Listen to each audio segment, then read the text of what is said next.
Welcome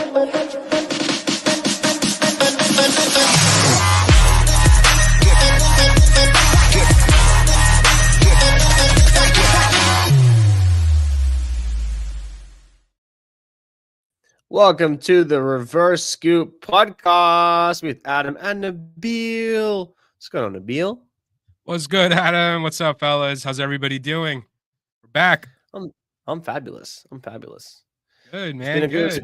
It's a great weekend. Nabil and I caught up this weekend, guys. Two of us got to hang out. We did. You would have seen it on the Instagram. We did at the New Milford Cricket Club award ceremony for the 2024 season. So it was wonderful seeing everybody out there. It was a big crowd and a lot of awards, good food, and a lot of youngsters, which was good to see. Yeah, a lot of youngsters, guys. There's a plethora of juniors, growing up their game over there in New Milford, and they're coming up. That's where the next U.S. stars are going to be. Some of those players actually play in U15s nationals. Is that correct? U11, U13, U15 nationals, right? That's what some of the players are. Some of the women and some of the men, that's right, playing there. Under 19 as well. Under 19 as well. So they'll be coming up. We'll be learning those names. They'll be coming up in the world. So yeah, it was a big, nice event. Well put together. A lot of food, a lot of good curry over there. A lot of food. I ate a lot. Gotta be fair. It's all about the curry, man. It's all about the curry. I miss the curry so much, man. I mean, here, I don't know. There's not as much curry. There's a lot of Italian, a lot of curry. In Australia, we have lots of curry. A lot of Chinese, a lot of Indian, a lot of Thai food. Not so much here in the States. All Italian. That's good, man. That's good. So what are we hitting? What are we hitting with tonight, Nabil? What are you hitting us with tonight, Nabil? Well, we got some big news coming out of USA Cricket. Well, USA Cricket hasn't announced it, but we dug this news up.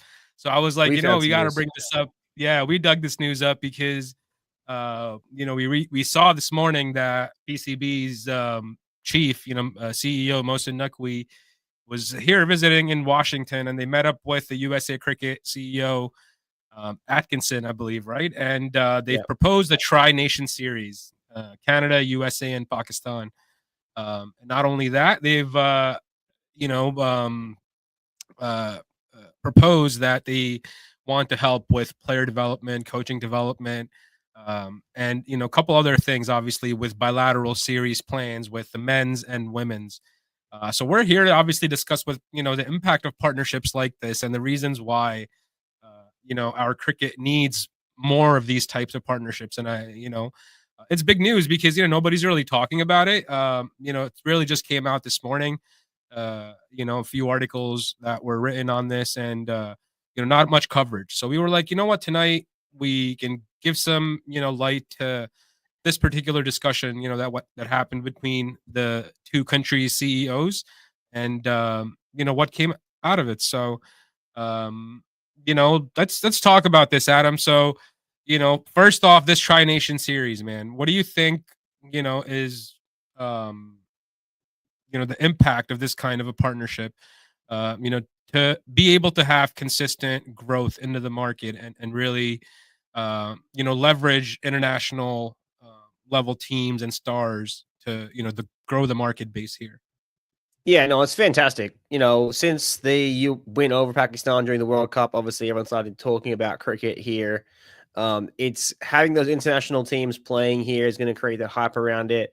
The hype for USA Cricket didn't really take effect until they beat a big nation, and then everyone was like, "Oh wow, they can actually compete against the bigger nations. Cricket's bigger than we kind of think," because they didn't really know how big cricket is or was. And, having these series, we've been talking about this for weeks, actually, having these tri-series, having people come together, multiple nations come together here in the U.S. to play games. We're well located, in the world for everyone to kind of get to. We have plenty of, climate differentials, so you can go to the South and still play games and not be that, bad. And you can, during the summer, obviously play everywhere. But yeah, Pakistan, Canada, USA, it's fantastic.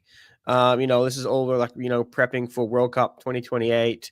Olympics 2028 and all the, ODI series, World Cups coming up, for us to qualify for the ODI World Cup in 26 or 25. There's 25, 26, one of them. And then the 26.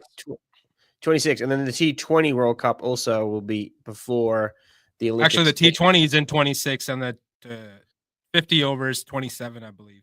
So they're coming up pre-Olympics, but yeah, no, having all these teams over here is great, because then it creates that national news. It creates, the fuss about cricket again, which is fantastic here. Having Nepal or, Scotland or whoever come over here doesn't create the national headline. I feel like at least having Pakistan over here will create some headlines.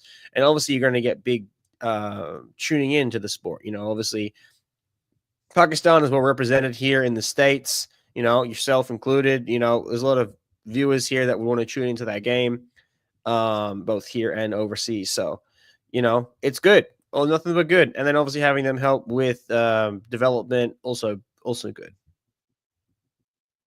No, that's good, man. I mean, I think it's more so than just coming here and playing games, right? It's just having the mindset of bringing even the best players that we have here, sending them out there for developing their games, right? And not just players, coaches as well, right? Because one of the offers I believe that's on the table is to develop coaches, and put them through rigorous coaching setups where they can come and grow the game here. So is that like an answer to maybe our grassroots, response, where we're trying to grow the game on the basic grassroots level, right? But it's difficult for us because of the resources and the knowledge gap, right, that exists between people that are trying to obviously grow the game here compared to other big cricketing nations.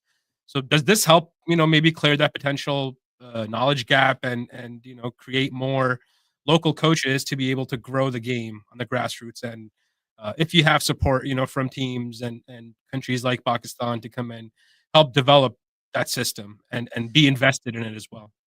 Yeah, it's definitely going to help. I mean, the people that are over here playing cricket, like, it's not like they're fresh out of the box cricketers. They would have played in India or Pakistan as kids. Obviously, maybe they moved here, and now they're doing cricket here in the States. But obviously going over to those big organizations or countries that have a full setup. I mean, Pakistan, you wouldn't say is the most equippedly set up, but obviously it's obviously well beyond what we have here in the States. Of all the test nations, I don't know if that's, what I mean. If you take all the test nations, maybe Pakistan's toward the bottom of the list from ease of being able to get things done. But it's what we're seeing here. We're seeing international players, international teams coming to the States, like taking the MLC. You have, Ricky Ponting, Shane Watson coming here to coach over here to coach those MLC sides. So you're going to have these other nations investing in the USA, wanting to get their, foot in the door over here. And it's great to see Pakistan, extending a hand to be like, hey, we'll come and play series over here. I mean, Pakistan need it, to be honest. they just get rolled by the Windies. They just get rolled by the Windies. It brings up the two-tiered test, thing as well. There should be. I spoke with Charlie Cookie this week, and he mentioned we've been mentioning a 3-tier system where it's like all the CWC teams, this League Two teams, Nepal, Canada, USA, Netherlands, they all play in tier 3, and we have this relegation promotion situation where you play your round robin, you play everybody twice or whatever, and then the top 2 teams will go up, the top two teams will come down, and it really will enable these we'll call them lower nations or the CWC nations to move through the ranks, because it puts some pressure and some investment from these bigger nations. They can't afford to lose these games. Some of these games are just whitewash games, like Australia, Sri Lanka right now. It's a nothing game, nothing series. Sure, it's 2 games of cricket. No one's really going to tune in to watch it. But if there was a tiered system and there was a scenario where Sri Lanka had to win at least 1 game to save relegation, well, now everyone's invested in watching the game because they're going to get relegated if they don't win. So I Exactly. think that's where There's got to be something to play for, right? And yeah, the our WCL teams, right? I mean, they have you know, potential talent that can grow through the setup, and can get these teams to the next level, right? And that could potentially push for more funding within these cricketing nations, right? Right now, the problem is that a lot of the ICC funding, is based on your level of popularity of the sport within that country, right? And based off of the viewership and the revenue that your country particularly generates, leads to more resources essentially being allocated, for that particular region, right? I mean, that's a bigger reason why I think the US market is a big, focus for them, is because the market is so vast, so many people here. And once it gets tapped, it's a big opportunity for them to make a lot of revenue, a big chunk of that ICC revenue from this market. And if they can achieve that, you automatically know that USA could be the top like 5 team, cricket nations in the world, if they start to generate that much, funding, right? So that's how they're approaching it. Like, and for us to get more funding, they need more opportunities and being able to play against obviously bigger teams. But that in itself is a challenge, of getting somebody like Australia to play potentially, tests, within the second tier or within the first tier, if the lower tier teams start to come up, for example. So I think it's more so scheduling and the time frame availabilities, because of T20 cricket, is all over the place. So it requires a different setup where we separate the players from test cricket to T20 cricket to ODI cricket and make them specialists. So you have two teams from Australia or two teams from Pakistan simultaneously playing potentially a T20 series and a test series, at the same yeah. time. I mean, that's not out of the realm of possibilities, because India's doing it, right? India's doing it already. So I think it's a forward thinking approach, and it requires all countries to move onto that model, so we have more players, playing across the board. I mean, it may drop the quality of the cricket, but in the short term, obviously, but I think for the long term of the game, we need, more time spaces to play cricket. And the only way we can do it is by having multiple teams now, playing Yeah. simultaneously, because you can't have one team play test cricket and then play ODI cricket and then T20 cricket. That's, No, I think, how yeah. the I think that's a great point, and I think it's something that needs to be talked about more. Okay. Yeah, I think it's something that needs to be talked about. Like, it's a great point to have multiple teams. Like you said, India's doing it. We got USA's next Sophie. cricket captain right here on the pod. Sophie. Say, can you go USA, USA? Just hit the back button. All you gotta do is hit the back button, and you'll be all square. I didn't won't do it. Okay. Special So guest. yeah, special guest again. So yeah, like I said, India's doing it, and you want to be able to like dial these players into like, okay, I'm a test player, okay, I'm a T20 player, okay, I'm an ODI player, and have those series run throughout the year at the similar times, and obviously someone can drop in between one or two teams if it's necessary, but having those solid players, like if you think back to the 2000s, there was generally even now there are specific ODI players and there are specific test players, and test players only play tests, and ODI players only played ODIs, and then like a few players would cross over. So yeah. Yeah, exactly. And I think we got to totally get rid of the crossovers. You just got to make specialists, man. Like, you have to know, this is the format I play, and you have to set up those formats, all around the year. And you have your ODI team, you have your T20 team, and you have your test team. And you could be playing, test cricket all year, T20 cricket all year, and ODI cricket all year. It may cost a lot. I think that's probably a bigger challenge, for all countries involved, because once you have 3 teams, you have expenses that come with it. So can they generate, enough cash flow to essentially offset the spending that the other 2 teams may have? That's again another, business aspect of cricket, where, they have to make sure that they're making money from every series that's happening, and there's viewership across the board for it too. So these ideas I think is great, obviously in us discussing it, but in actually going to execute it and getting it to a point where it works in reality, it's probably two separate things, but it sounds really good, the way we're discussing about it. So yeah. Bill, you gotta run the show for the next 2 minutes. Shout out to JJ Smith for the Galaxy.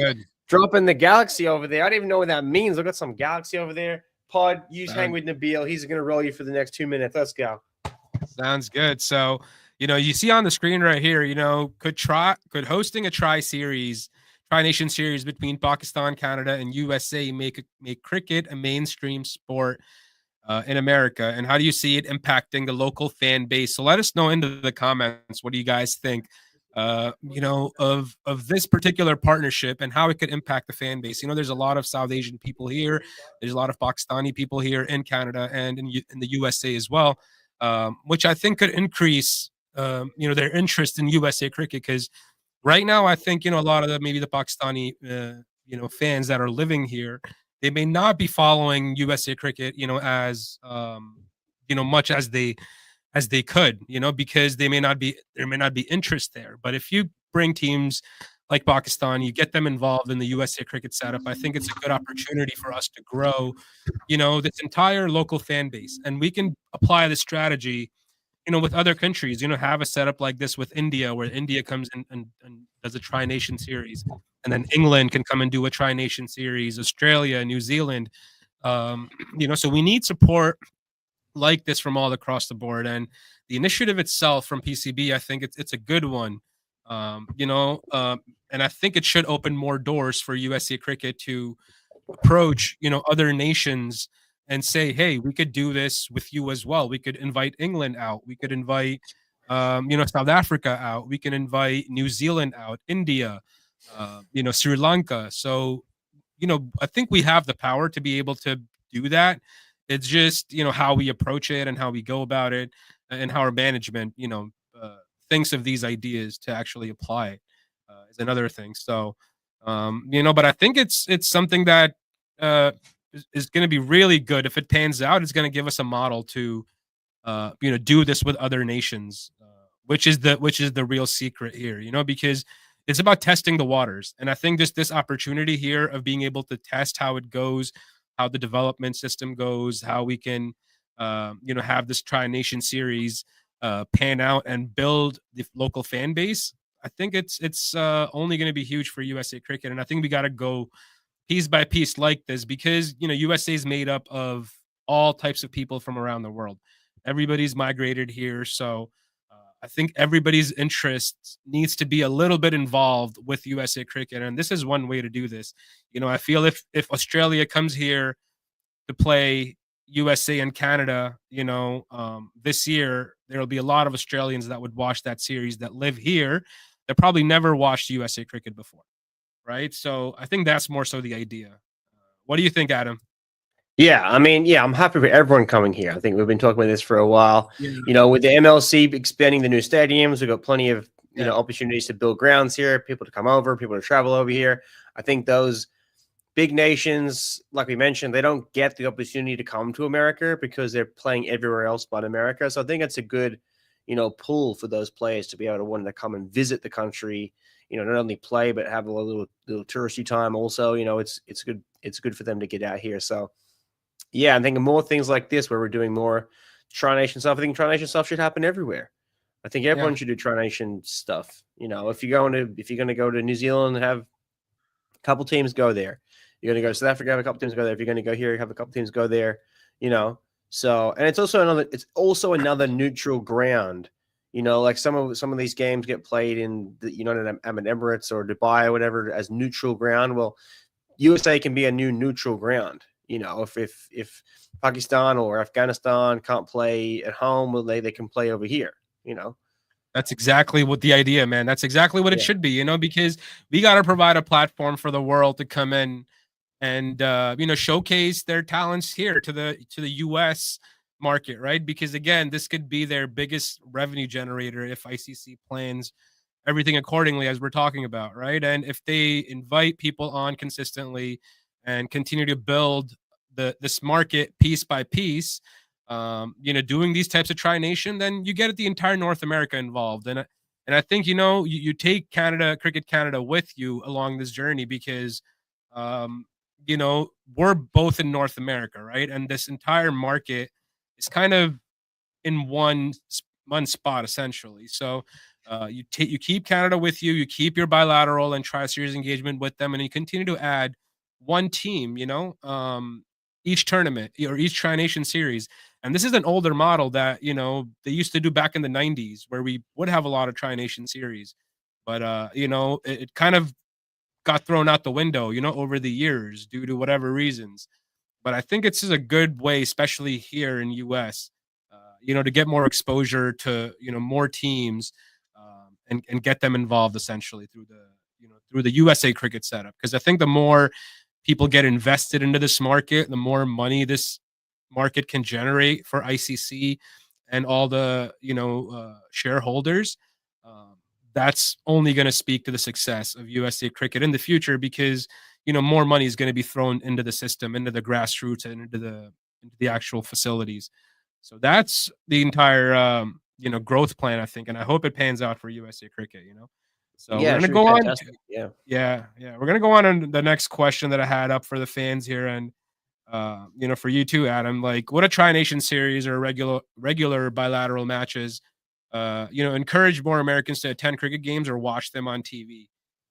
What's the best way to market these games? And we know we've talked about getting them on TV, and this gives us an opportunity. But how do we get these broadcasters, on board that the market is big enough for them to, make a successful investment, essentially? Well, we got the first take right here. JJ says, if Australia went to the USA, I'd fly over to watch the entire series and visit the fam. There you go. I think it's a thing. Like, it's a pull. I think everyone give them the opportunity to come to America. You don't always get the opportunity to come here. I think you bring the nations here. They're going to come out and watch, and it's going to be great tourism from both ends. Absolutely. And I think any tourism nation is a big way. Yeah, and any nation works. Like, you could easily do, get West Indies involved over here. They're not having to go far to go. And that whole nation now gets involved. I think you kind of go across all the big nations, whether it's England, South Africa, New Zealand, Australia, West Indies. You get them all to come here for a series, put 3 teams together, whether it's Canada, or you can even get Nepal to come over. And all of a sudden you've got more interest in a series, and you're bringing up USA cricket. You're bringing up Canadian cricket, and it's all good for us over here. Something different, because you think most of these people, they're all going to play the same stadiums and the same thing. They're going to go loop and loop and loop, and when do they get? Oh, I went to America. That's one of the big pulls. I mean, being an Australian, just coming to America originally was like, oh my god, I made it to America. Like, I literally, like, no word of a lie, I took a picture on the subway and was like, oh my god, I got to ride the subway in New York. And now I'm like, you're not going to catch me dead on the subway. Exactly. And I think that's just coming to America, right. Yeah, absolutely. You got to get more people here from across the globe for cricket specifically, right? Because it's going to provide a different level of experience, than they've seen in any cricketing, country before. So I think if you can make that particular experience unique and fun to the actual, person, coming on a vacation to watch cricket games and have a good time here in the States, I think it's going to be a win-win, and you can make a ton of money on the entire deals like that. So it's probably for ICC to think about and how to approach the actual marketing and the growth, because we need more fields here first of all. So how we talked about MLC being part of the cricket fields and fields starting to pop up, but how does USA Cricket kind of go about investing more into their own field setup? And they need their own revenue generation as well, right? And we've again talked about a lot of different things before, like USA having their own league. Major League Cricket is again privately owned league. USA Cricket doesn't have a stake in it, if I'm not mistaken. So they need something that they would have a stake in, and it's a consistent revenue generator that they can invest back into their structure and into the setup and the fields. So how do we go about that, man? Because that's going to be, Yeah. an important part of, inviting teams out and having this type of collaboration, with countries like Yeah. Pakistan, India. Honestly, with the field situation, I really feel like it's doing what like you guys have done at New Milford and what's happening here at Denver. It really has to be the local, mayor and the town getting involved, all the sports together and working out fields that like cross over with sports. Because here you have baseball fields that cross over with football fields, and you need to have that crossover. Like let's take for example the Hospital Avenue location. It's two football fields side by side, flag football fields with baseball at either ends and diagonal, and then the pitch is in the middle. So traditionally, in Australia, that would be two soccer fields with a pitch in the middle, and then you put the rope around each of the soccer fields, and you're sharing the field with the soccer or the rugby league, or whoever's playing, and the cricket pitches in the middle. So that's what needs to happen over here, is that there needs to be, working with the town so that these stadiums are being built, not like Cloud Valley, for example. You're just out there in the open and you got your own field. There's no one out there. But a lot of these fields are available to be played on. They're big enough to play cricket. They just need to have it structured so that there's a pitch in the middle and it's worked with the baseball so it doesn't like cross over. Like there are plenty of parks where there's like 6 to 8 soccer grounds and multiple baseball. You just put a pitch in there, have the town involved in the cricket, and have them available to be played on. You know what I mean? Can I take the headphones out of the Yeah, absolutely, man. But again, it's the entire setup essentially that it requires. It's the actual execution. I feel like it's the tough part there. But we got Sophie again, special guest Sophie featuring in Needs Her Daddy. But yeah, let me know what you guys think in the chat, guys. What's how does USA Cricket approach the actual fields? Because that's a big challenge of getting teams out here, right? And having more fields available and being able to utilize different conditions. We have a field out in Texas and we have a field in Florida. We had a makeshift field here in New York that was taken down.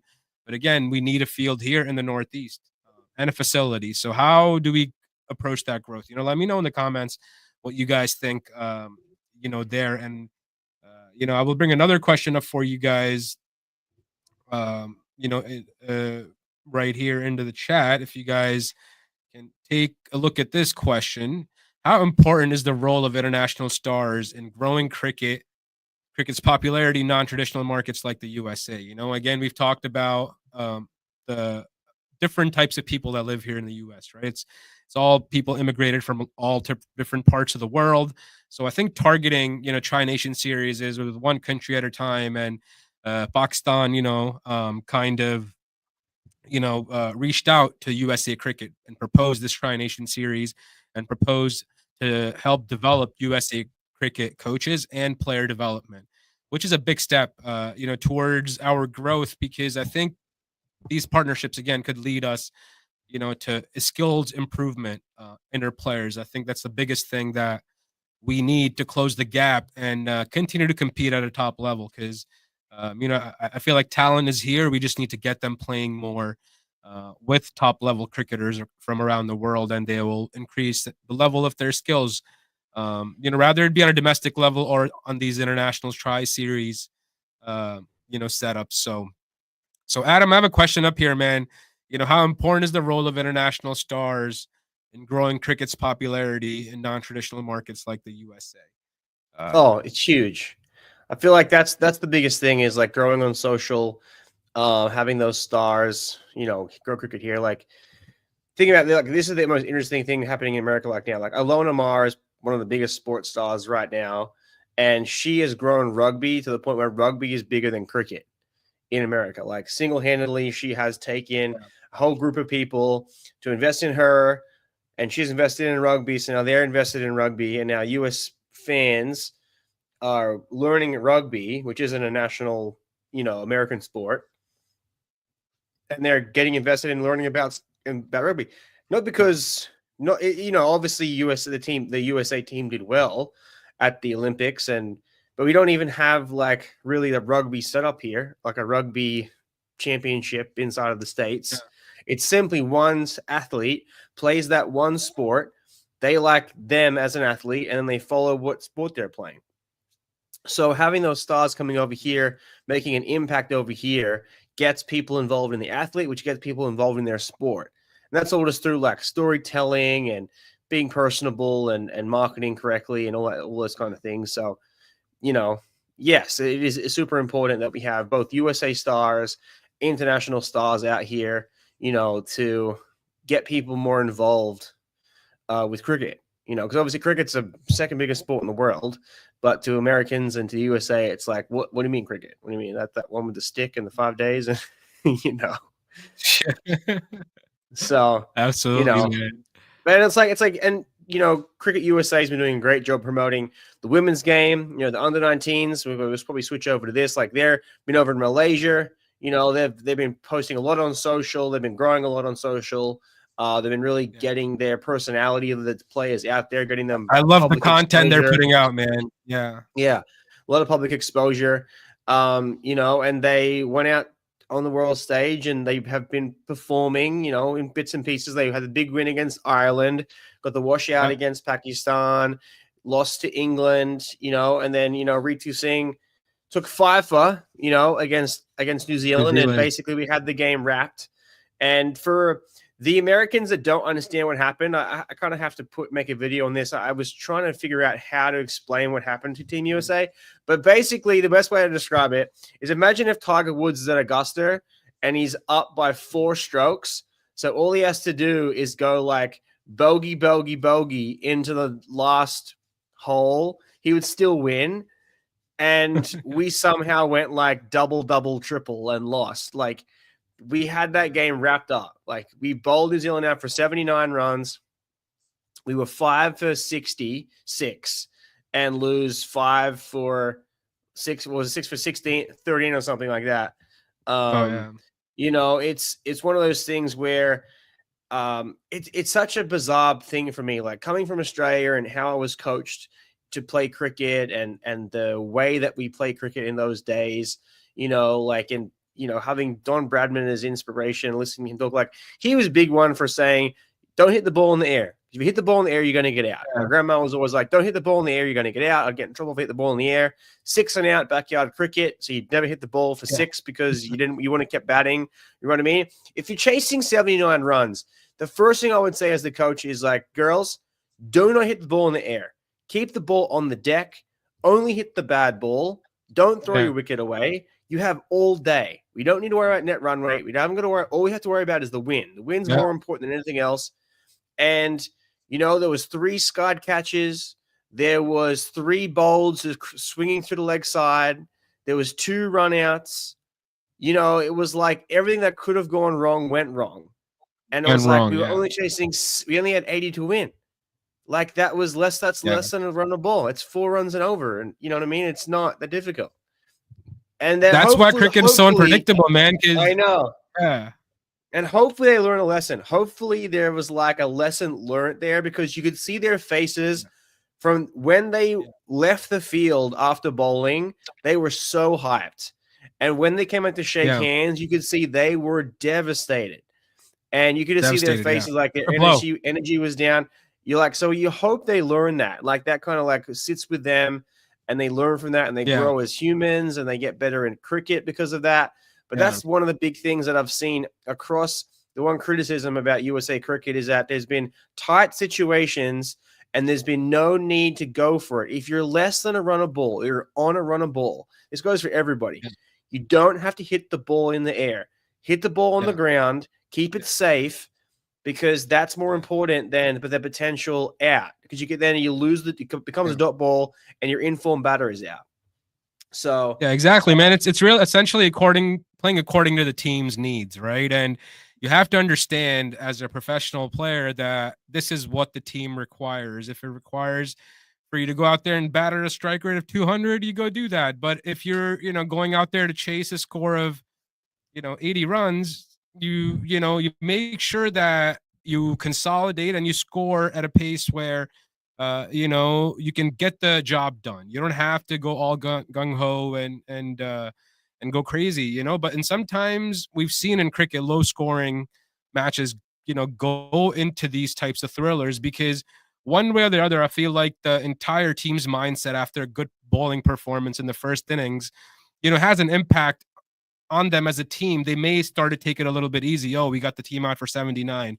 We got this 80 runs off the board, right? Like that's the approach I feel like in the mindset once these teams come out and not, stay professional enough, through the second innings to kind of go and do the job.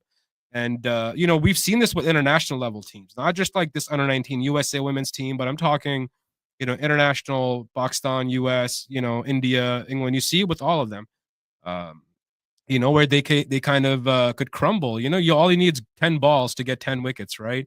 And the other players, if they don't come in with the right approach to what the game requirement is, and having that skill set to do it, then something's gone wrong somewhere, either with the team management or the skill set or the player not understanding their role of what they need to do, essentially. Yeah. Right. So, and this is a key thing for the USA sports fans. Like we've maybe touched on this before, but cricket is much different than baseball, where the batter is making the decision solely on their own. There's no manager input. The manager isn't saying bunt. The manager isn't saying go for it, go for a sac fly, run the extra base, stop, go. It's all the batter's decision. And the biggest thing for me, which I saw, which is like potentially it's a top-down issue, is that I believe it was Disha Dingra. She hit a 4 or she went for a 6 over mid-off.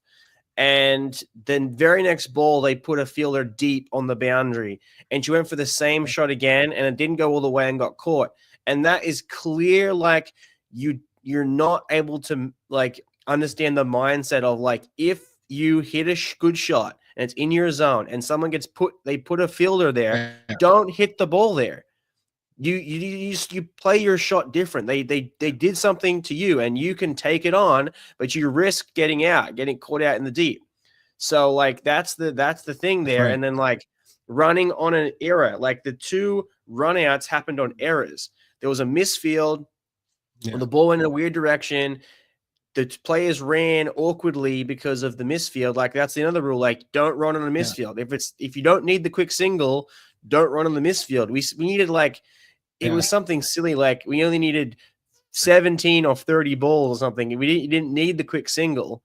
So those kind of things as well. And it's like the strategy part of those games is like, is that being coached to them? Obviously they're 19. You can't be too harsh on them. We've all done things at club level and championship level and whatever. But it's hopefully they do learn and they come back better and stronger. I think so. It's a good learning process for them, and I think they will. They've shown good that we've got a lot of talent here in the USA women's game. So, all but good things to come, from the USA women's. And I love the content they're putting out. Love the way you guys are showcasing your personality. So continue to do that. Continue to showcase your drills, your workouts, whatever you guys do, and build a community. Build a community around you guys, and that's the best way for us to grow the game we love here. Is for you guys to have your own communities that follow you in your local towns and in your local networks.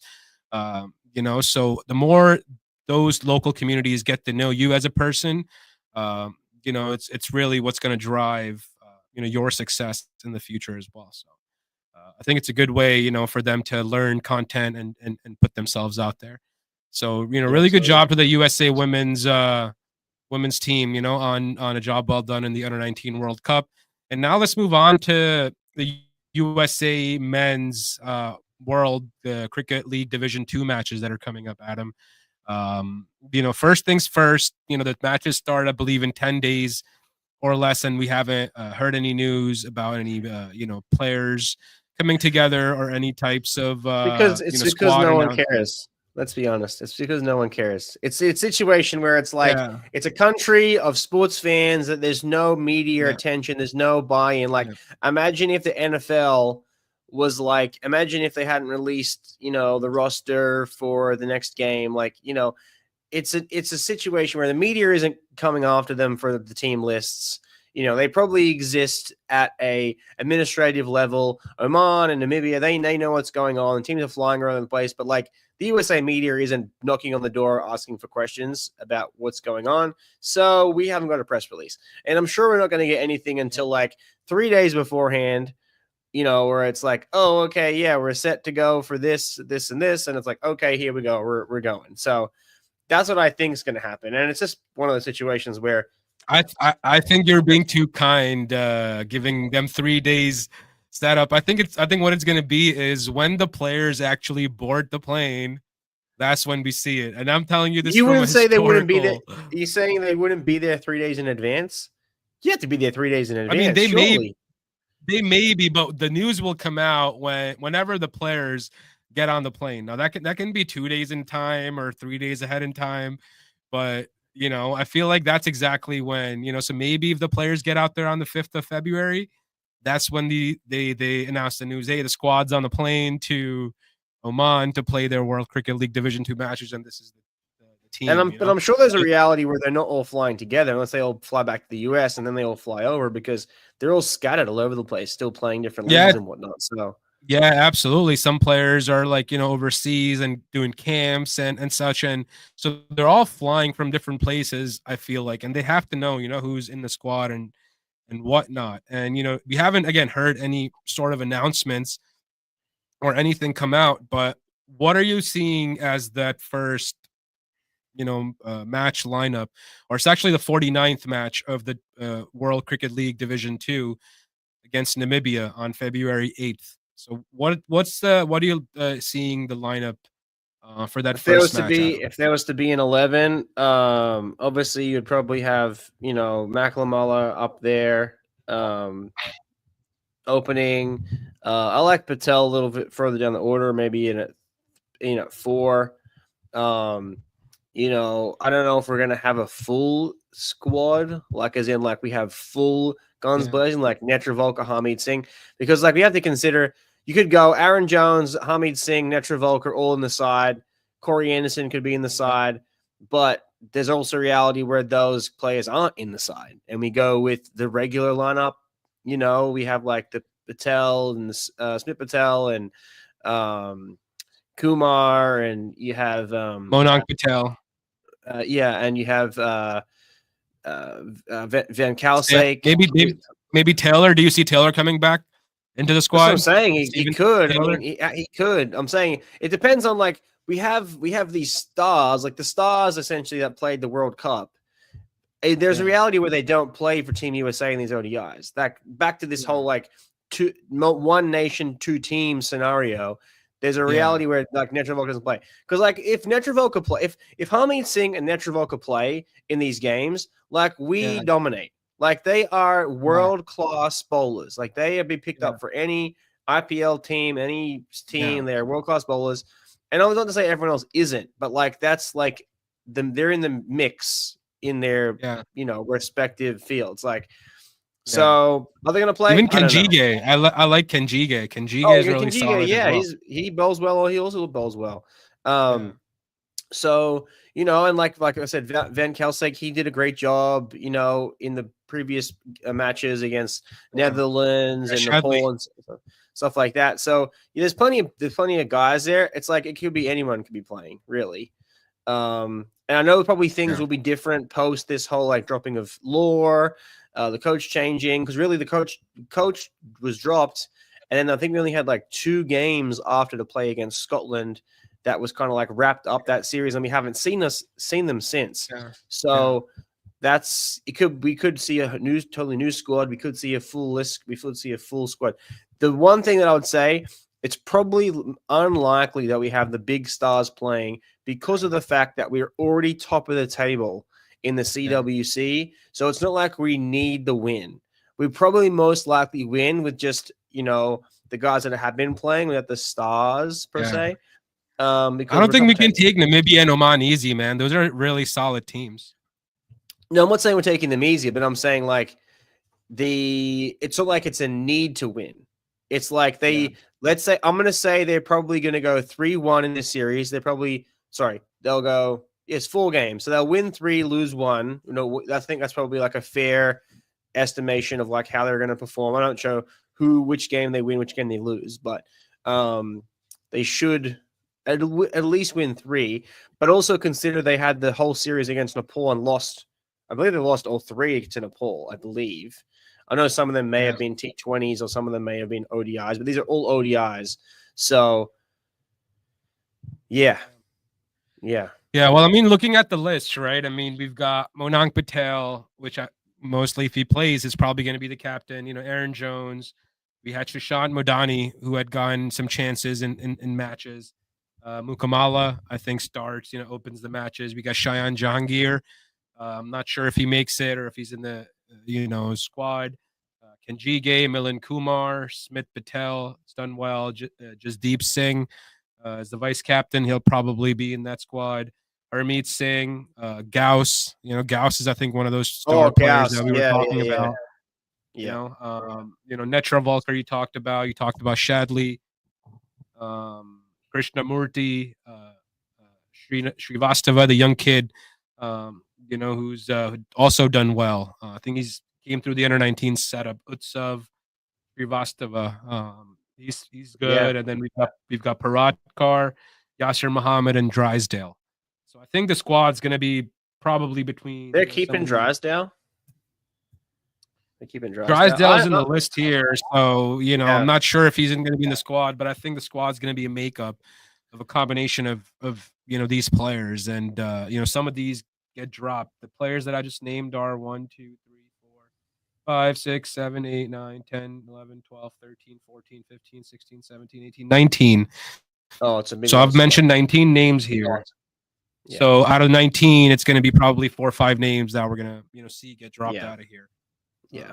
So yeah, it's toss of the coin who's going to be in, but you'd like to see Gauss and Hamid and Jones. I don't know you think you mentioned Jones being in the squad, but you like to see those guys be there. Aaron Jones, he's there. Cool. Yeah. Perfect. Like to see him there. So we'll see. Yeah. We'll see what it's going to be like. Obviously, hoping for a good couple of wins over there. Yeah, we got some talk. Yeah, I mean we're on top of the table, so what do we got going on in the chat? Little bit of Aussie Australia versus Sri Lanka is starting today, so that's big news around the world. We discussed the side a little bit pre-show, but on the show it's first of all it's a series that means nothing, and it is an opportunity for Australia to put some of their youngsters in because it's a nothing show, and they haven't. They've picked Khawaja and Head to open the batting, which is absolutely ridiculous. They've brought in Murphy to be the second spinner, which we spoke about last week, which would probably happen and has happened. But I think this is an absolute joke. I think it's terrible. Like I'm out and I'm out for Aussie cricket right now. It's just next level. Like there's no reason to back Khawaja. Like it's time to start putting in the extra people that you want to grow. Like you put Gab McSweeney a go against Bumrah. Why not give him a go in India? Why not give him a go? Like obviously they think maybe Khawaja is good with the spin or whatever, but like it's a test that if you lose, it doesn't mean anything. So have Constas bat again. Have McSweeney come in at 3. Drop Lavershame. You don't need him there. Maybe they wanted to find some form before he goes for England to South Africa against the World Test Championship. But I mean, I don't know. I mean, I feel like I think what they had to think about. I think what they had to think about was, who do they see making that 11 of the World Test Championship match, right? And I think then why would you? I get it, but I think they would prefer the experience of Khawaja, and I think we see Khawaja probably get ignored after the World Test Championship. But I think they were just so invested up until now in Khawaja. They're like, all right, do we get Khawaja in or do we get Constas in? And if Constance was in their plans for a World Test Championship final, I guarantee he plays the series against Sri Lanka. But I think just the mindset where you've seen him get dropped, and Travis Head will probably be opening the innings now, right? For Australia and Sri Lanka. So that's what I think they're testing the waters. Maybe they have Travis Head open in the World Test Championship. It's a one-off match, right? So I mean, who knows? No. Who knows? This is ridiculous, though. Yeah. Like the strategy around this, like this is not how I roll it. Like I always preface this when I talk about Australia. When I declare Australia will win a game, it's off the back of if they pick the squad that I would pick, because Australia is like you. It's a weird thing in cricket. You say a team's going to win, but unless you structure the team in a way that is going to win, like I will die on the hill that Australia should have won the T20 World Cup. They absolutely blew it when they put 2 spinners in. They brought Agar in versus Afghanistan, and Australia could not bowl out the opening partnership. And Stark has gotten every opening partnership out during the World Cup. I'm like, why did you drop Stark of all players in that situation? And that cost them the World Cup. And so another situation where we're going to bring in 2 spinners. Okay, is it going to score you runs? Is an extra spinner going to score you runs? No, it's not going to score you runs. But it's Sri Lanka, man. The entire bowling makeup will have 3 spinners probably, and maybe 2 pacers if they need, right? So where's the 400 runs getting scored? Huh? Where if Sri Lanka goes out and scores 400 runs, where is Australia scoring their 400 runs from? That's my question. That's the question. Top 7. No. Yeah. Head had what did Head have? Head had 2 centuries and 2 ducks. Like Head is in that situation where he's scoring, he's putting the game on his back, or he's getting out for a duck. Is he fantastic? Absolutely. But it's the situation. Similar with Smith. Smith got 2 ducks and then he got a century. Like, Lavishame was like 30s and 60s and 70s, and Kawaj is the same boat. He's a 30s, 60s, and he was getting out. Like, there's nothing solid in there. Like, build the solid things in there. Like Bo Webster was great. He was solid in there for that one game. He had a nice debut. But I mean, like, if there is a collapse, then who's going to bat? Should stay in there. And then who's going to bat? That's the problem. If there's a collapse, who's going to bat? My strategy was going with my strategy actually was more for the ODI series and for the World Club Championship, the World, what do you call it? The Champions Trophy. Champions Trophy. I had a squad for the I had a squad for the Champions Trophy, which they probably won't pick my squad, but I think they should. Yeah. But what would be your Australian squad for Champions Trophy? Champions Trophy. I'd have Stoinis. What would be your squad? Yeah. I bring Stoinis in. I actually wrote it down. I wrote it down somewhere, but it basically was like head to open. I even might have had Head and Constas open. And then I had Smith. I might have had someone else in there at 4. Who would be in at 4? Someone else. Maybe might even pick McSweeney to bat. And then I had Stoinis would have been. Stoinis is the all-rounder because he had a really good Big Bash season. Normally, I wouldn't be on all up in Stoinis to be there, but he'd have a really good season. And if you're going to have that extra bowler in the ODIs, he can bowl. Marsh is out of form, hasn't batted a lot. He got dropped from the Test team. So I wouldn't put him in there, even though he had played that role. And then obviously, the classics, you just go with, Zampa, Stark, Hazelwood if he's fit, Cummins, but I would definitely have Constas and, I would have even gone with McSweeney in there. Like, he's a good batter and he's in the ODI. I think Constas actually can be a game changer in that World Test Championship match, right? But again, it just shows the mindset of the Australian selectors that, they're not taking him to Australia. They may call him, which can be a total 360 U-turn, from this. But I think here the mindset is to obviously give the players the exposure that they think will be in that World Test Championship lineup. Because this is this game time for those particular players to come good and get ready for that game. And I think South Africa against South African bowling attack, a quick pace bowling attack. A guy like Constas, if he can do that similar role that he did against India, I think, even that quick 50 or quick 40 makes a big impact at the top of the order, and if he can take off for a little bit longer, so be it. But I think it's 2 different games. Yeah. I mean, there's 2 different games, and Kieran in the chat, he's pulled up with the Cam Green. That's the person I was missing. If Cam Green's fit, then he would be the 11th player that I missed in that squad. And hopefully he is fit, because that's going to be a whole other thing. Like I actually like Bo Webster, a little bit better with, just his batting wise.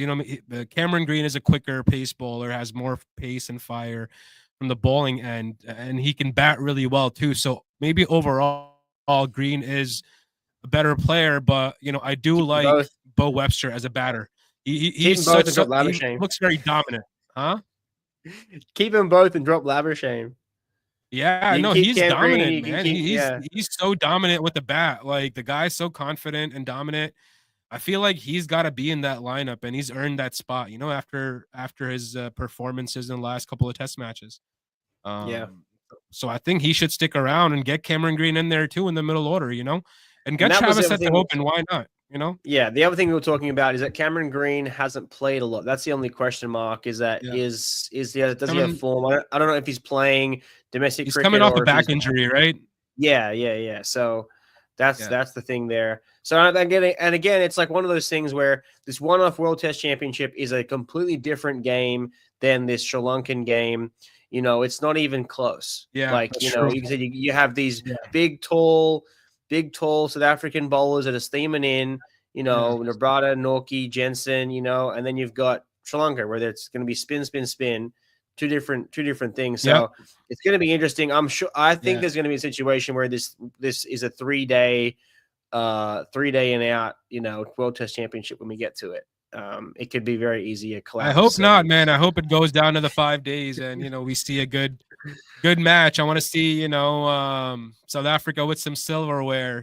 So or some so I hope for them, but I don't think it's gonna happen. I think Australia's gonna come and just crush it as always. There may be a scenario where I'm actually doing a pre-game show where I'm like, pretty sure South Africa, I'm gonna back them to win.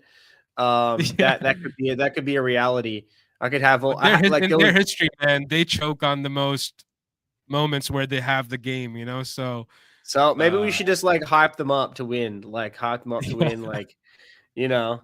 there's a reality. There was a period of time there during the World Cup where South Africa were on my back because I was talking about how there's no way South Africa can win the World Cup.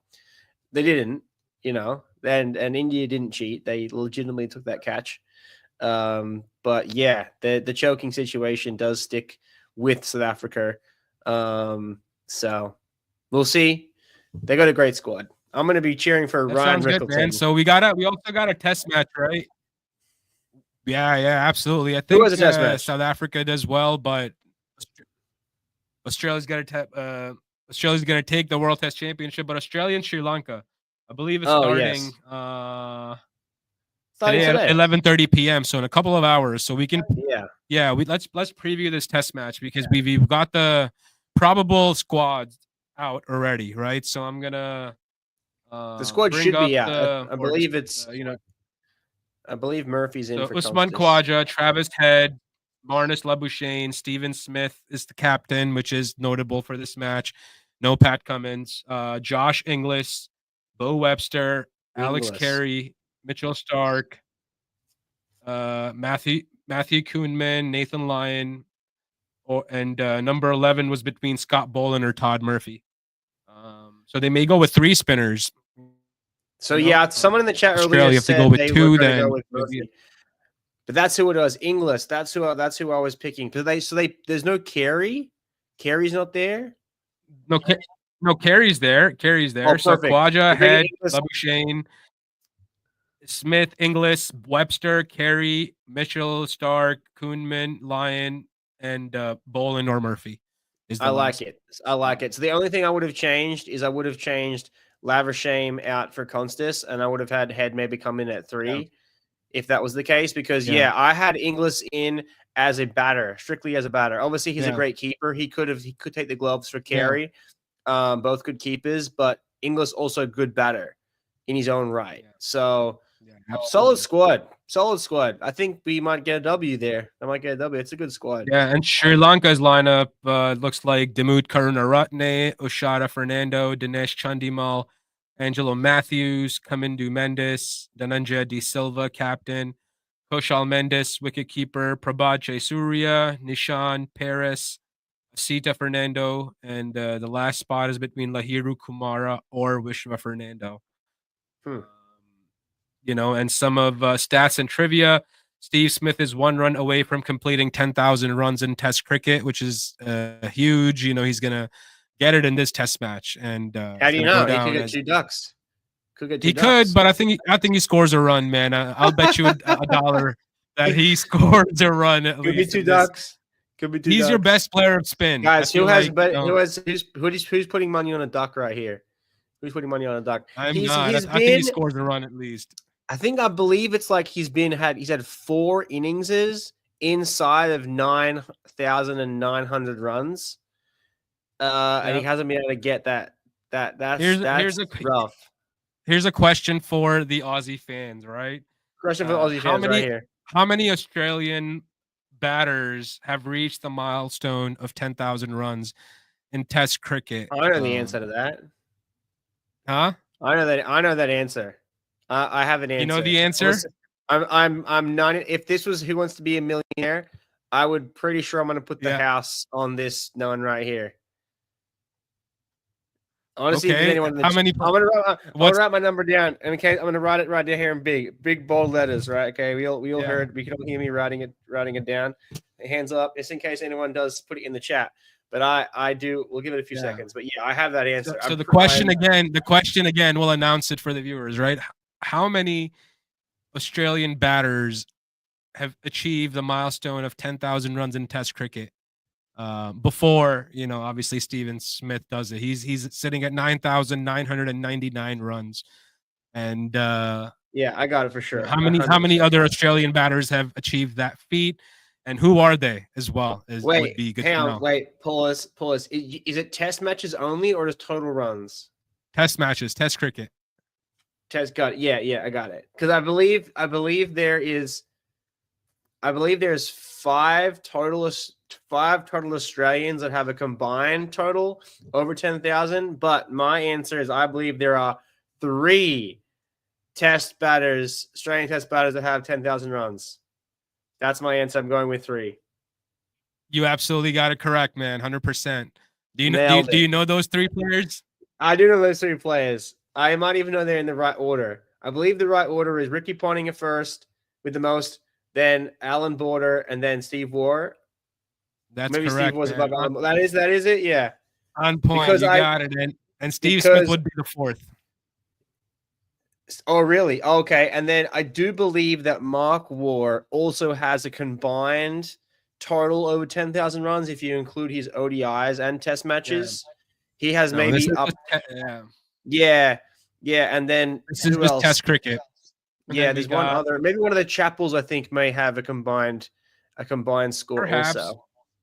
So here's another stat, Prabhat Jasuria took 12 wickets for 177 in the one Test he'd played against Australia on debut in Gaul. And all up, Australia have won 3 of the 6 Tests they've played in Gaul, losing 2 and drawing 1. So, it's a mixed bag for the Aussies here in Gaul, man, on a spinning surface, so yeah, you can get anything, man. Really, they've lost 2 games and drawn 1 and won 3. Well, I've played out there in Sri Lanka. We played we played in Kandy, we played in Colombo, and we played in somewhere else. I played at the SSG. Nice. I believe that's what they call it. Yeah, they do play some games there. That's Mahila Jayawardena's home ground, I think. Yeah, it's a nice ground. It's a nice ground. They got a really nice.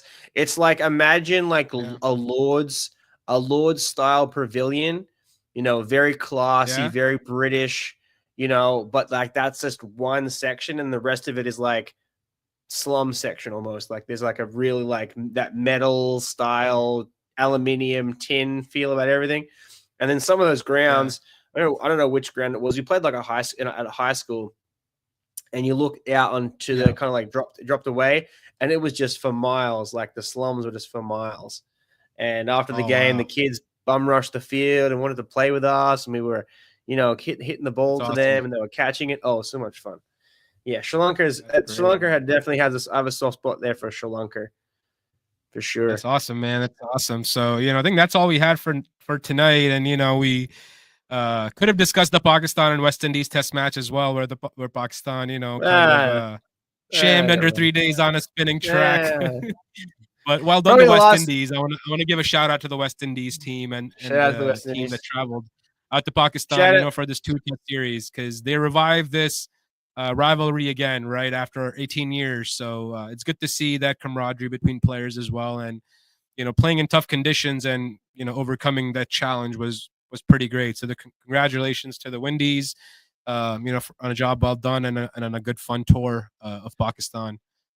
Shout out to the Hurricanes, the Hobart Hurricanes, and the BBL won their first championship in the BBL.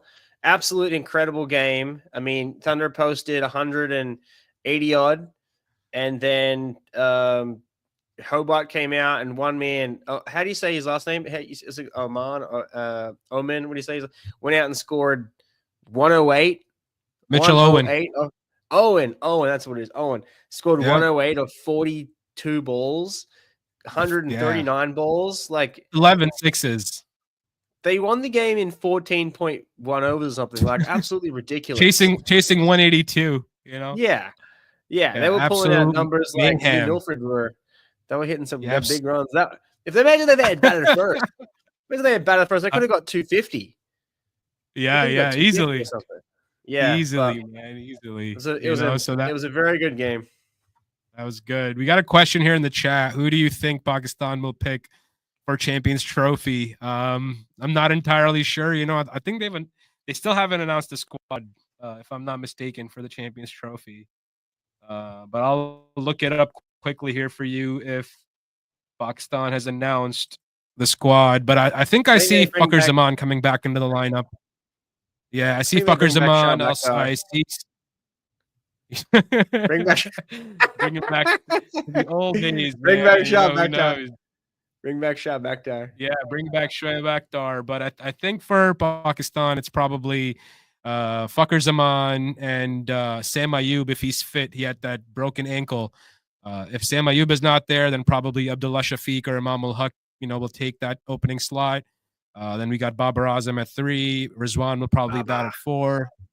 Then Kamran Ghulam at 5. And, 6, 7, 8, we see probably Salman Ali Aga, who's done really well in there, as well as Amr Jamal is somebody who I want to see in there, really fiery all-rounder. And then Shaheen Afridi, Naseem Shah, and perhaps a couple of the spinners. Who I'd like to see? I'd like to see Sajid Khan, the off spinner. I don't know if you've seen him bowl. The bald guy with the mustache. I love the aggression and the attitude. I think if we got to test him in white ball cricket, because I think we could use that aggression, within that setup. So I think it's something that we can test as well with Sajid Khan coming into an ODI team, perhaps. And then the rest of the makeup is there of the team anyway. So that's what I think it's going to look like. And that's what I'm seeing. But they still haven't announced it, so pending. But so that's all we have for tonight. Shah Bakhtar still might get a call up. He might, man. I mean, he just had a double knee surgery a couple months ago, so the guy's got brand new knees, so he's ready. His Instagram and TikTok is on fire. He has like an entourage follow him everywhere. Yeah. It's unbelievable. He's loved over there. There was a meme going around with Amit. I don't know if you know Amit Shehzad, who does a lot of content on social media. So he had come out and he had said, my goal was to score 70, 80 centuries for Pakistan. And then Shoaib Akhtar came out and responded to that comment. He was like, dude, this is not your aunt's house or Candy Crush. You can go score 80 centuries. And he said it in this Urdu style, right? The thing just blew up, dude. Like, it's so funny. Wow. I love that. I love all of that. Yeah.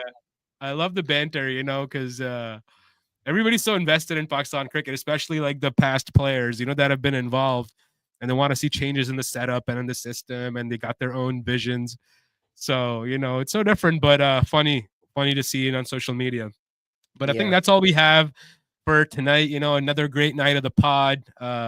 Check out our links in the description. Check out the Reverse Scoop shop. Check out our membership to support youth cricket development on a grassroots level, as well as if you want to create content like this. There's a link of StreamYard in the description. You can check that out. Sign up through there. You'll get a $10 credit. And I think you guys can do your own streaming through this platform. So definitely check it out.